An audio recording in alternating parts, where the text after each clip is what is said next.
Bismillahirrahmanirrahim. Assalamualaikum warahmatullahi wabarakatuh. Apa kabar anak-anak semuanya? Mudah-mudahan anak-anak semua dan keluarga di rumah dalam keadaan sehat walafiat ya. Mudah-mudahan selalu sehat dan tetap beribadah sebagaimana biasa ya. Baik, pada kesempatan kali ini insya Allah kita akan sama-sama belajar materi pelajaran kita ya, pelajaran Al-Quran Hadis, melanjutkan materi kita. Kali ini materinya adalah tentang hukum bacaan idgham dan iqlab. Nah, di semester pertama kita sudah belajar juga hukum nun mati dan tanwin, yaitu hukum bacaan ikhfa dan idhar. Di semester 2 ini kita belajar hukum bacaan idgham dan iqlab. Apa itu idgham dan iqlab ya? Ini mungkin ada yang tahu anak-anak. Idgham itu apa? Iqlab itu apa?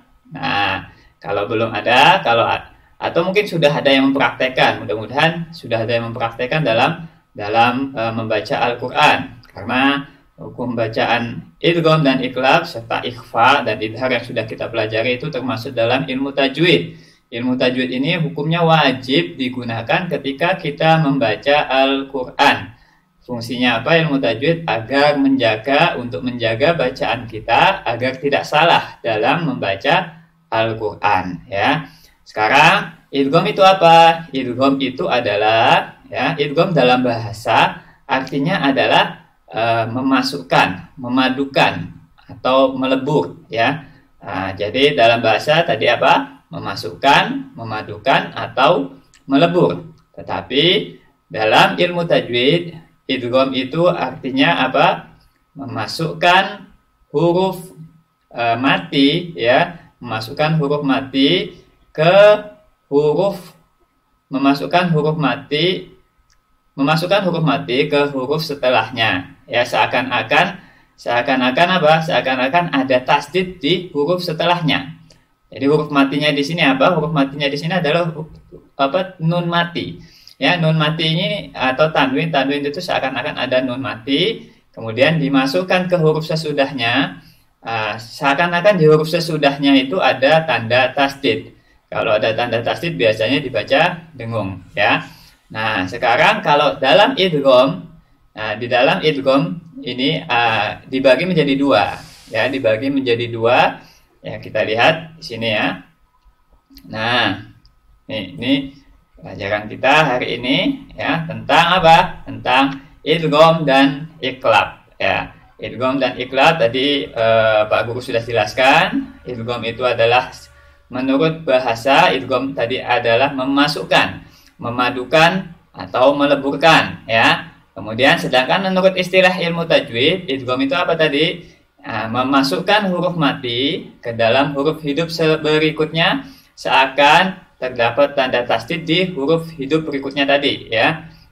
Jadi itu tadi arti dari idgham. Jadi kalau menurut bahasa memasukkan, memadukan, meleburkan. Sedangkan menurut istilah ilmu tajwid, idgham adalah memasukkan huruf mati ke dalam huruf hidup berikutnya seakan terdapat tanda tasdid ya. Nah, contohnya seperti apa? Nanti kita lihat di contohnya akan lebih jelas lagi. Ketika disampaikan contohnya ini akan menjadi lebih jelas. Idgham itu dibagi menjadi dua. Ada idgham bi gunnah dan ada idgham bila gunnah. Nah, yang pertama idgham bi gunnah. Ya, idgham bi gunnah apa itu idgham bi gunnah? Tadi idgham memasukkan. Kalau bi gunnah itu artinya dengan dengung. Nah, berarti idgham bi gunnah memasukkan dengan dengung. Huruf idgham bi gunnah ya. Huruf idgham bi gunnah itu ada 4 ya. Biasa disingkat dengan yanmu. Ya, nun, mim, waw ya. Jadi ada 4 huruf tadi ya, nun, mim dan wawu ya. Ini kalau ada nun mati atau tanwin bertemu dengan salah satu dari huruf 4 ini, maka hukum bacaannya adalah idgham bi gunnah ya. Hukum bacaannya apa? Idgham bi gunnah ya. Kita lihat di sini contohnya. Kita langsung ke contoh. Jadi nanti Kalau apa namanya cara membacanya, ya cara membacanya adalah suara nun sukun atau tanwin itu dilebur masuk ke dalam huruf sesudahnya dengan didengungkan dan ditahan 2 harokat. Ya. Nah, seperti apa? Nanti Pak Guru contohkan. Misalnya di sini ya. Nah, ini ada nun mati bertemu dengan huruf mim. Nah, membacanya nun matinya ini dilebur ke huruf min. Ya, jadi tidak dibaca min masad, tetapi membacanya mim masad. Ya, mim masad. Jadi jangan dibaca min masad, tapi mim masad, ada dengungnya. Ya, ada dengungnya dan seakan di sini ada tasdidnya di huruf sesudahnya ini. Sesudah huruf mati ini ada tasdidnya. Misal berikutnya, misalnya nun mati bertemu dengan huruf ya, ya, fa may ya'mal, ya. Nah, jadi nun mati ketemu ya, didengungkan fa may ya'mal. Nah, jadi huruf ya-nya, huruf nunnya hilang ya, dilebur ke huruf ya. Jadi jangan dibaca faman ya'mal, tapi famay ya'mal, ada dengungnya. Ini namanya idgham bi gunnah, dengan dengung ya. Berikutnya nun mati bertemu dengan huruf nun. Min nafsin ya, min nafsin. Jadi ini nunnya seakan-akan di sini ada tasdidnya, didengungkan jadinya. Min nafsin. Nah, kalau ini min waraihim, jangan dibaca min waraihim, tapi min waraihim ya, 2 harokat. Kita tahan selama 2 harokat. Min waraihim. Nah, ini kalau nun mati bertemu dengan salah satu dari huruf 4 tadi ya, idgham bi gunnah. Nah, kalau tanwin bagaimana? Tanwin itu yang ini ya, an, in, un ya. Nah, seakan-akan ada nun mati juga di situ ya. An, in, un. Nah, lihat di sini ka'asfim ma'kul, tanwin bertemu dengan huruf mim ya. Ka'asfim ma'kul. Jadi huruf tanwin ini bertemu dengan mim. Jadi tanwinnya ini tidak dibaca ka'asfin ma'kul, tapi ka'asfim, dilebur ke huruf mim. Ka'asfim ma'kul. Nah, berikutnya yauma idzi yasduru. Nah, ya. Nun mati bukan dibaca yauma idzin yasduru, tapi yauma idzi yasduru ya. Nah, ingat-ingat cara membacanya, dilebur ke huruf sesudahnya.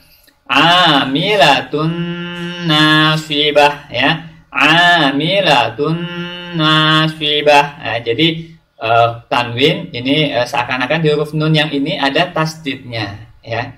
Ini idgham bi gunnah. Min ju'in wa amanahum ya. Min ju'in wa amanahum. Di sini nun tanwin bertemu dengan huruf wawu ya. Ini idgham bi gunnah. Hurufnya tadi ada berapa? Ada 4. Ingat-ingat. Ya, nun, mim, dan wawu. Jangan lupa ya. Jadi itu disingkat dengan yanmu. Nah, cara bacanya tadi ditahan 2 harokat dan dilebur huruf nunnya atau tanwinnya ke huruf sesudahnya ya. Seperti yang tadi Pak Guru sudah contohkan. Sekarang berikutnya idgham bila gunnah. Artinya bila gunnah itu hanya tanpa mendengung. Bila gunnah. Kalau tadi bi gunnah dengan mendengung. Jadi sama dengan meleburkan juga ya. Idgham berarti memasukkan, melebur tanpa dengung. Tapi ini bedanya tanpa dengung. Huruf idgham bila gunnah itu hanya ada 2 ya. Apa itu? Lam dan ro ya. Lam dan ro. Jadi kalau ada nun sukun atau nun mati atau tanwin bertemu dengan salah satu dari huruf ini, lam atau ro, maka itu bacaannya adalah hukum bacanya idgham bila gunnah ya. Kita lihat di sini ya. Kalau tadi ditahan, kalau ini tidak usah ditahan, tetapi dilebur saja. Ini dibacanya bukan min rabbihim. Nun mati bertemu dengan ro, dibacanya bukan mir rabbihim, bukan min rabbihim maksudnya, tapi mir rabbihim ya. Mir rabbihim. Nun mati bertemu dengan ro. Jadi nunnya dimasukkan ke huruf ro, seakan huruf ro ini ada tasdidnya. Mir rabbihim, ada tekanan di situ. Nah, kemudian bukan dibaca yang ini anla, bukan anla tapi Allah ya. Allah yang qaribah. Al-layyanqalibah, ya. Jadi nun mati bertemu dengan huruf ro, nun mati bertemu dengan huruf lam. Ya, kalau tanwin bagaimana contohnya? Ini nanti bisa dicari banyak sekali contohnya di dalam Al-Qur'an ya. Ghafurur rahim. Jangan dibaca ghafurun rahim, tapi bacanya bagaimana? Ghafurur rahim. Lihat di sini ya. Ya. Tanwin atau ini namanya dhammatain bertemu dengan huruf ra. Ghafurur rahim. Nah, berikutnya humazatil lumazah, ya, bukan humazatin lumazah, tapi dibacanya humazatil lumazah, ya. Begitu. Jadi tidak pakai dengung, tanpa dengung. Bila la itu artinya tidak, ya. La itu artinya tidak. Jadi bila gunnah itu artinya tanpa mendengung. Idgham memasukkan huruf mati ke huruf setelahnya, ya, tanpa mendengung. Gitu. Itu tadi bila gunnah. Hurufnya tadi ada berapa? Ada 2, ya. Lam dan ro. Kalau tadi idgham bi gunnah, hurufnya ada 4, ya. Yang pertama tadi ya, nun, mim dan waw disingkat yanmu. Gitu. Ya. Kemudian berikutnya di materi ini kita juga belajar iklab. Apa itu iklab? Nah, iklab itu artinya membalik, ya, atau menukar, ya. Membalik atau menukar. Nah, maksudnya apa? Jadi iklab kalau dalam bahasa artinya membalik atau menukar. Nah, maksudnya adalah menukar bunyi huruf nun sukun atau tanwin menjadi bunyi huruf mim mati, ya. Disertai dengan dengung. Ada dengungnya juga, hampir sama dengan idgham bi gunnah. Ya, jadi apabila ada nun mati hurufnya apa? Iklab itu cuma satu hurufnya, yaitu ba. Ya, jadi apabila ada nun mati atau tanwin bertemu dengan huruf ba, ya, bertemu dengan huruf ba, maka hukum bacanya adalah iklab. Ya, kita lihat di sini. Nah, lihat, nih. Wa amma man bahilah, nun mati bertemu dengan huruf ba. Jadi dibacanya bukan wa amma man bahilah. Salah, itu tidak seperti itu cara bacanya.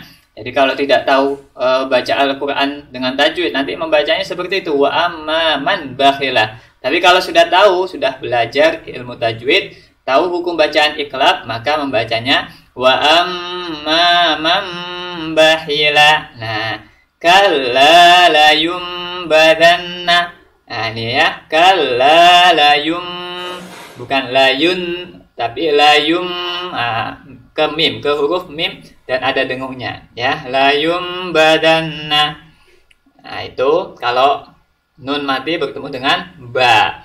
Sekarang kalau tanwin bertemu dengan ba, misal di sini qaumam bura, ya. Qaumam bura. Nah, bisultanim bayyin. Nah, nun mati ini kasrotain bertemu dengan huruf ba, ya. Kasrotain bertemu dengan huruf ba, ya. Bisultanim bayyin. Nah, kemudian alimum bima nih, tanwin dhammatain bertemu dengan huruf ba, alimum bima. Ya, jadi itu tadi hukum bacaan yang kita pelajari pada pertemuan kali ini, ya. Apa tadi? Idgham bi gunnah, idgham bila gunnah, dan iklab. Secara umum tadi idgham bi gunnah, idgham dan iklab. Idgham tadi artinya memasukkan, meleburkan, ya. Kalau dalam istilah ilmu tajwid, idgham artinya apa tadi? Memasukkan huruf hidup, huruf mati ke dalam huruf hidup sesudahnya, seakan-akan di huruf hidup sesudahnya itu ada tanda tasdid. Kalau iklab tadi apa? Membalik, ya, menukar. Ya, menukar huruf apa tadi? Menukar huruf nun mati, ya, atau tanwin menjadi huruf mim mati disertai dengan dengung. Itu namanya iklab, ya. Mudah-mudahan bisa difahami dengan baik anak-anak dan bisa langsung dipraktekkan, jangan lupa, ya. Jadi nanti coba anak-anak mencari bacaan idgham bi gunnah dan idgham bila gunnah, dan juga iqlab di dalam juz 30. Coba dicari ya. Dalam surat apa saja di juz 30 itu banyak, bebas, bisa mencari di surat An-Naba, bisa mencari di surat Al-Humazah, bisa dicari di surat An-Nas, dicari di mana saja, coba ditemukan satu masing-masing satu ya. Nah, nanti kalau bisa setelah itu, setelah tahu dibaca, ketika membaca Al-Quran, anak-anak diusahakan selalu menggunakan ilmu tajwid supaya benar dalam membaca Al-Qur'annya ya. Ini saja yang bisa kita pelajari pada kesempatan kali ini. Mudah-mudahan bermanfaat ya. Kurang lebihnya mohon maaf. Mudah-mudahan kita semua selalu diberi kesehatan oleh Allah Subhanahu wa taala dan bisa kembali beraktivitas sebagaimana biasa. Billahi taufik wal hidayah. Wassalamualaikum warahmatullahi wabarakatuh.